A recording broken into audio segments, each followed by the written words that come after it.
waraysi dheer oo gaar ah ayaa danjiraha Britain u fadhiya wadanka Soomaaliya Mrs Harriet Matthews oo toddobaadkani booqasho ku timi magaalada Hargeysa ay siisay wariye Maxamuud Cabdi Cali Ducaale oo ka tirsan telefishinkani Home Cable soo dhaweynaya mahadnaq kadib. Ambassador Harriet Matthews, first of all, welcome to Hargeysa. Thank you. And thank you for accepting our special interview with Home Cable TV. wariyuhu waxa uu weydiiyay ugu horeyn ujeedada booqashadeeda iyo waxa ku soo beegay xilligani. Ambassador Harriet ayaa waxay kaga jawaabtay su'aashani oo waxay tiri So first, thank you for inviting me to meet you and to have this interview. marka hore aad baad u mahadsantihiin inaan waraysigani igu martiqaadaan in badan suuragal may noqon waan imaadaa Hargeysa sababo xiriirka ka dhaxeeya dawladda Britain iyo Somaliland oo aad iskugu dhow marka aan imaado waxaan isla eegnaa meelaha aanu ka taageeri karno xagga horumarka ee Somaliland xilligani waxaanu si gaar ah u eegnaa isbedelka soo socda iyo xiriirka dhinaca ammaanka ah gaar ahaan wasiirka cusub ee arrimaha gudaha ee iminka la magacaabay ujeedada gaarka ee socdaalkaygani waxa weeye ololaha doorashooyinka iyo doorka aanu ka qaadan karno meelmarintooda inaanu kormeerno kaalmada ay dawladda Britain ka geysato ololaha doorashada ee aadka u fiican oo aanu jecelnahay in doorashadoodu ay hirgasho and also just to check on the progress towards joint elections in March next year. As far as I'm aware, you are the British ambassador in Somalia. waxa tahay danjiraha Ingiriiska oo fadhiya Soomaaliya iminka waxa joogtaa Hargeysa waxaana aad ka hadlaysaa amura ku saabsan Somaliland intaan ka warqabo ku xigeenka danjiraha Ingiriiska oo fadhiya Addis Ababa ayaa xafiiska arrimaha dibadda u xil saaray xiriirka ku saabsan arrimaha Somaliland taasi ma waxba iska bedelay. There's been no change. So Somaliland comes under my purview. So I'm the British ambassador with responsibility for Somaliland. We have a team who work maya waxba iska may bedelin aniga ah danjiraha qaabilsan hawlahaasi xafiiska uu ku yaala Addis Ababa anigu way hoos yimaadaa Addis Ababa because it's close to fly into Somaliland. anigu iminka in ka badan sanad ayaan joogaa kii iga horeeyayna sidaas buu ahaa.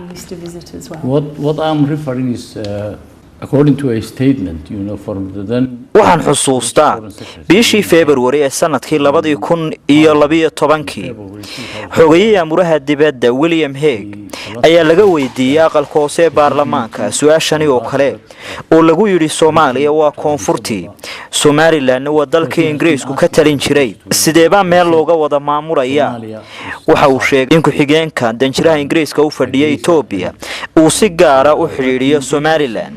The deputy ambassador in Somaliland has a waa runtan jira ku xigeenka Addis Ababa jooga door weyn buu ku leeyahay xiriirka lala sameeyo Somaliland hase ahaatee aanu hoos yimaadaa hadda oo uu ila shaqeeya siyaasadii horena waxba iskama bedelin. danjiraha Addis Ababa fadhiya muxuu qabtaa isagu? The ambassador in Addis Ababa is ambassador for Ethiopia. wax shaqo amaba door ah kuma laha Somaliland balse waxa uu ka shaqeeyaa Ethiopia. As a result of Brexit in Britain waxay u codaysay inay ka baxdo midowga reer Yurub waxay iyada iyo midowga Yurub ay wada ilaalin jireen amuraha Soomaalida miyana imikaanay ahayn in door horseeda ay ka qaadato dawladda Britain sidii aqoonsi ay uga raadin lahayd beesha caalamka Somaliland. So the Brexit result in the UK way jirtaa ka bixitaanka Britain ee midowga Yurub inuu saameyn ku keeni karo hase ahaatee ilaa hadda mowqafka Britain iyo midowga Yurub waa mid ay wadaagaan aragtidooda ku saabsan marka hore ay sameeyeen Somaliland iyo dimuqraadiyadda marka horeba dawladda Britain way u madax banaanayd go'aankeeda ku saabsan Somaliland iyo aqoonsigeeda waxaanu ku xidhan yahay iyada. United Kingdom government dawladda Ingiriisku waxay aqoonsatay Somaliland bishii June ee sanadkii 1960 taasina waxay soo afjartay xukunkii Britain ee Somaliland iyadoo hadda ay dib ula soo noqotay magaceedii dadka dhulkani degani magaca iyagu ma bixin xuduudahana ma samaynin waxa magaciisa xuduudaha sameeyay madaxdii Ingiriiska ee halkani xukumaysay dawladda hadda ee Britain iyadoo ka warqabta taariikhdaasi maxay ugu dhiiran weyday in sidii oo kale ay hadda samayso iyadoo hadda 26 sano ay madax bannaanideeda dib ula soo noqotay. Look, it's a really complicated issue in terms of independence. fiiri waa arrin murugsan amuurtani ku saabsan aqoonsiga iyo madax bannaanid kumana xidhin in dawlad qura ay ku tallaabsato waxa la eegayaa tusaale ahaan amuuraha duulista hawada ammaanka iyo waxyaabo badan waxaanu dhiiri gelinaynaa wada hadallada labada dhinac ee Muqdisho iyo Hargeysa isla meel dhigida waxyaalo badan haddii dawladda Britain iskeed ugu dhawaaqdo aqoonsiga Somaliland dhinacii kale ayay ka cadhaysiinaysaa oo waxay keenaysaa mushkilad marka waxay ku fiican tahay inay isla eegaan labada dhinac xaaladdu ma aha in qof iska baxo ama la tago oo haddana la isku noqdo waxa si loo baahan yahay in labada dhinac ay wada hadlaan. I remember in 2012 February I think it was waxaan ogahay 2012 in ra'iisul wasaarihii Britain David Cameron uu qaatay tallaabo uu isugu yeedhay labada dal ee Somaliland iyo Soomaaliya in loo wada hadlo iyadoo goobjoog ay ka ahaayeen amuurtaasi ilaa 150 dawladood oo ay ku jiraan kuwa ka midka ah golaha ammaanka ee qaramada midoobay inta wixii ka dambeeyay maan arag wax horumar waxaana sheekadu ay u leexatay Turkiga iyadoo ay la muuqato in markii idanka iyo dawladaha kaleba aad aqoonsateen Muqdisho in amuurtaasi ay sii weeqantay. So you're absolutely right that we were involved in trying waa run arrintaasi aad bay sax u tahay waxaanu dhiiri gelinaynaa in xiriirka labada geesood uu ka socdo wada xaajoodka ay labada dhinac Hargeysa iyo Muqdisho yeeshaan wayna bilaabeen waa lama huraan in wada hadalladaasi ay sii socdaan wada hadalladaasi anagu waanu suura gelinay adeegii ay ku wada hadli lahaayeen iminka reer Somaliland waxay codsanayaan inay door ka qaataan dhexdhexaadinta Britain iyo dawlado kale way galeen annagana way noo sheegeen arrintaasi Somaliland laakiin dhinaca Muqdisho kama hayno martiqaadkaasi waana laga maarmaan in labada dhinacba ka helno ama ay naga ogolaadaan waliba dhinacyo kalena ay soo galaan laakiin kaliya iskama geli karno iyadoo labada dhinacba aanay raali nagala ahayn. idinka ayaa bilaabay wada hadallada soo maaha but things move on and so waa run labada dhinacba way naga ogolaadeen laakiin dawladda Muqdisho oo nagu martiqaada mooye iskama geli karno.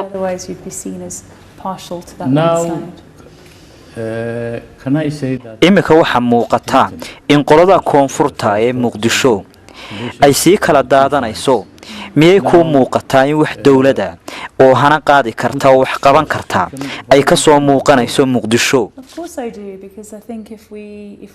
haa way ka soo muuqan kartaa haddii aan tan aaminsanahay inay wax ka iman karaan maan joogeen Muqdisho waa arrin murugsan oo adag hase ahaatee rajada aan leenahay waxa weeye dal ay ka dhaceen dagaalo sokeeye oo ay baabiyeen qarannimadii iyo dawladnimadii uu dalkaasi lahaa 4 sano u dambeeyay waxaan isku eegaynay dambaski iyo rajadii fiicneed ayaanu u aragnaa in 4 sano laga soo kaban karo waxaanu leenahay rajo ah inaanu abuurno dawlad al-shabaab 4 sano ka hor waxay haysatay Muqdisho iminka ma joogto markii horena ilaa Muqdisho way maamulayeen iminka ammaanka iyo nabadgelyadu way ka soo reynaysaa.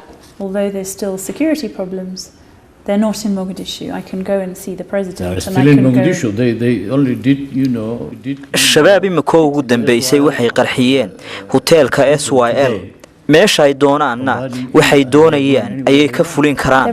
There are real security challenges. It's not resolved. dhibaato badan oo xagga ammaanka ah ayaa jirta laakiinse waan socdaa madaxweynaha ayaan la kulmaa meel kastana waan tagaa. iyadoo ay kugu xeeran yihiin ciidan ballaaran mooyaane miyaad socon kartaa? I'm not saying that there aren't huge security problems. malihi ma jirto taasi laakiinse wax badan oo la dhisay ayaa jira oo amaanka iyo dawladnimada ku saabsan dawladdu waxay leedahay habay ku dhisto hay'adaha IMF ee sanduuqa lacagta adduunka oo iminka nidaamkaasi uu shaqeeyo gobolada waa laga dhisay cagaha ayay isku taagayaan waana lagama maarmaan in la dhiso ama la dhiirigeliyo taas oo haday sidaasi ay ku sii wadaan albaabka ayaa furmi kara maalgashiga caalamiga ah in loo sameeyo waa lagama maarmaan in aanu dhiirigelino dhismaha dawladnimo salkana loo dhigo ama loo bilaabo bilaha soo socdana waa in doorasho laga sameeyaa taasina waxay noqonaysaa talaabo hore loo qaaday over the next couple of months are just one step on that direction. I don't know, Excellency Ambassador, how far you have been informed, but ma ogi sidaad uga warqabto waxa dhawaan jira in ka badan 1 milyan oo qof oo kamid ah dadka reer Somaliland oo daafaha kala duwan ah inay saxiixeen arji ay kaga codsanayaan beesha caalamka gaar ahaan Britain in la aqoonsado maxay tahay aragtidaad ka qabtaa? what's your opinion on that? I think it's wonderful that people have such a pride. waa muraad fiican waxay muujinaysaa sida ay dadkani u doonayaan bulshada caalamku inay ugu warhayso oo ay u jecel yihiin horumarka iyo dimuqraadiyadda waxa kale ay gala hadleen sida ay u rabaan in ay dhacdo doorasho baarlamaanka iyo dimuqraadiyaddu sidii ay aragtida caalamku u sii hagaagi lahayd ma aha sidaad markii hore sheegtay inaanu muqdisho una wada saarayno ama aanu xoogga saarayno halkan Somaliland waxaanu ka qabanaynaa hawlo ballaaran oo aanu ka caawinayno marka Somaliland waa inay sii wada talaabooyinka fiican ee ay horumarka u qaadayso Somaliland is known waxa jira wadanka Somaliland waxa wax lagu qabsado waa waxa la yiraahdo guddoon oo ah isu tanaasul iyo wada tashi waxa jirtay dhawaanahani gobolada bari ee Sool iyo Sanaag iyo Khaatumo inay guddoon iyo wada tashi ay bilaabeen oo odayeeye madax dhaqameedii ay isugu yimaadeen burcana lagu ballamay in bisha Oktoobar lagu soo gunaanado wixii xurgufa ee jiray miyaanay ahayn wax dhiirigelin mudan? I think it's wonderful when different communities who have traditionally waa waxa wanaagsan in ay qaybaha kala duwan ee bulshadu isku yimaadaan waa wada hadal iyo wada tashi waana jiraan qaar ka tirsan gobolada bariga oo wax tirsanaya hase ahaatee wada hadalkan iyo wada fadhiisigani waa wax saldhigu ah horumarka way jiraan qoliyo mucaaradka ka soo jeedo oo sheegaya in arintaasi daraadeed ay jiraan dad doonaya in doorashada dib loo dhigo oo lala sugo hase ahaatee iyadoo aan la hakin dimuqraadiyadda ayaa tala kale la qabsan karaa. There were many elections before. sidan ku sheegay guddoon waxa la yiraahdaa had iyo jeer inay isu yimaadaan golayaasha kala duwan ee baarlamaanka guurtida axsaabta iyo xukuumadda haddii dhinacyadaasi oo dhammi inta ay shiraan ay isla gartaan kuna heshiiyaan in doorashada ay dib u dhigtaan maxaa idinka iyo dawladaha kale idinka galay waa dalkoodii waana arrimahoodii? What's the problem? There are some problems, I think. The first one is dhibaatooyin badan ayaa jira marka hore tusaale ahaan qaar kamida mucaaradka ayaa ay sheegay in dhibaato ay ka iman karto bulshada caalamka maalgelinta ay ku sameeyaan hanaanka habsami u socodka ee doorashooyinka waxa la isku raacsan yahay in dhan walba marka laga eego la sameyn karo doorashada hase ahaatee ay si kale u dhacaan waxa ay keenaysaa sumcad darro ama inuu hoos u dhaco magaca Somaliland ay ku leedahay bulshada caalamka. But the international community hasn't done anything for bulshada caalamku maxay tartay ummadani ay ku abaal marisay markaad u eegto Afrika doorashooyinkii ugu wanaagsanaa ee ay sameeyeen maxaa danay ugu jira waxay doonayaan inay sameeyaan? If nobody is caring about them. Somaliland has done amazing things and it's led the way and I've said that before. Somaliland waxay astaan iyo mudnaan u tahay waxyaabaha ay samaysatay waa run waxaase jira in bulshada caalamku ay hanti badan ku bixiso ama ay geliso oo ay ka caawiso dhinacyada caafimaadka ammaanka preventing Al-Shabaab from carrying out attacks here. It's not just by luck that Al-Shabaab way suurageli weyday inay faraha la gasho Somaliland oo aanay ahayn u nasiib iyadoo doorashooyinka ay aniga ila tahay inay xaq u leedahay inay wax weydiiyaan. I think a right to an opinion and to be able to proffer advice. Finally, Ambassador Harriet Matthew, there are a lot of British citizens living in ugu dambeyn danjire waxaa jira dad badan oo British ah oo ku sugan Somaliland oo qaarkood ay yihiin wasiiro baarlamaankana ku jira qaarna ay yimaadaan xilliga fasaxa markasto ay wax u baahdaan waxay tagaan Addis Ababa ma ku tala jirtaa inkastoo aanad danjiraanad magacaabi karin inaad ugu samayso halkani xafiis ama cid ay kala xiriidhaan waxay u baahdaan.